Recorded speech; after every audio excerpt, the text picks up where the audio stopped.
రాజకీయ ప్రమేయం లేకుండా, రాజకీయ ఒత్తిడి లేకుండా మీరందరూ మీ ఉద్యోగాలను నిర్వహించే విధంగా రాష్ట్ర ప్రభుత్వం మీకందరికీ అవకాశాలు కల్పిస్తుంది. నా విజ్ఞప్తి ఒక్కటే, ఈ ఉద్యోగం మీకు ఉపాధి కాదు. ఈ ఉద్యోగం ఒక భావోద్వేగం.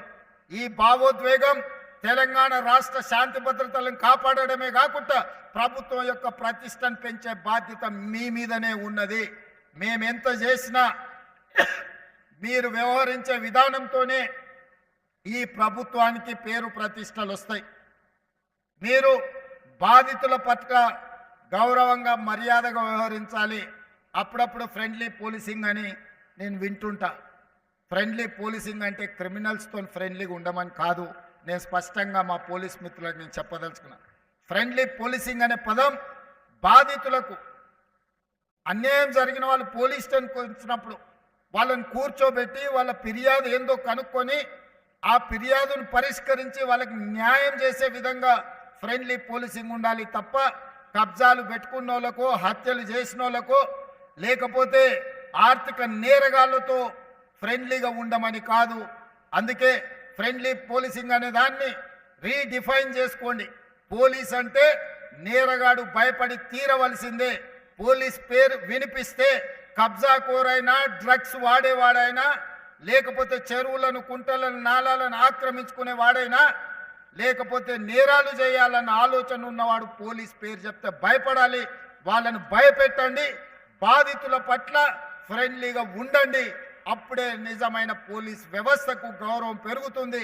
సమాజంలో అత్యధికంగా కష్టపడేది పోలీసు వాళ్ళే, కానీ అత్యధికంగా విమర్శలు ఎదుర్కొనేది కూడా పోలీసు వాళ్ళే. ఇది అందరు పోలీసుల వల్ల రావడం లేదు. కొద్దిమంది పోలీసుల వ్యవహారం అంత పోలీస్ వ్యవస్థకే చెడ్డ పేరు తెచ్చే విధంగా, విమర్శల్ని ఎదుర్కొనే విధంగా పరిస్థితులు ఉంటున్నాయి. కాబట్టి ఈ ప్రభుత్వంలో మీకు స్వేచ్ఛ ఉంటుంది. ఈ స్వేచ్ఛ ప్రజాస్వామ్యాన్ని కాపాడడమే కాదు, ప్రజలకు అందుబాటులో ఉండి బాధితులను ఆదుకునే విధంగా ఈ స్వేచ్ఛ మీకు ఉంటుంది. నేరగాళ్ల పట్ల కఠినంగా వ్యవహరించండి. కొంతమంది డాపు దర్పం ప్రదర్శించడానికి పోలీస్ స్టేషన్లకు వచ్చి హడావిడియో చేస్తే చక్కగా తీసి బొక్కలేయండి అని నేను చెప్పదలుచుకున్నా. పోలీస్ స్టేషన్కి వచ్చిన వాళ్ళు పోలీసుల పట్ల మొదట మర్యాదగా వ్యవహరించాలి. పోలీసులు వాళ్ళ పట్ల మర్యాదగా వ్యవహరించడం ఎంత ముఖ్యమో, పోలీస్ స్టేషన్కి వచ్చిన ప్రజాప్రతినిధి ఎవరైనా సరే పోలీసుల పట్ల కూడా మర్యాదగా వ్యవహరించాల్సిన అవసరం ఉన్నది.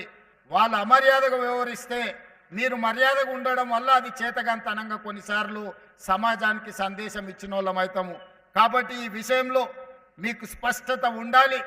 ఈ వేదిక మీద నుంచి పోలీస్ శాఖ సిబ్బందికి టాప్ టు బాటం నేను ఇచ్చే ఇన్స్ట్రక్షన్ ఒక్కటే. బీయింగ్ అనే chief minister as well home మినిస్టర్గా నేను మీకు ఇస్తున్న ఆదేశం ఒక్కటే. పేదల పట్ల, సామాన్యుల పట్ల, బాధితుల పట్ల మీరు సానుభూతితో ఉండండి. వాళ్ళ సమస్యల్ని పరిష్కరించండి.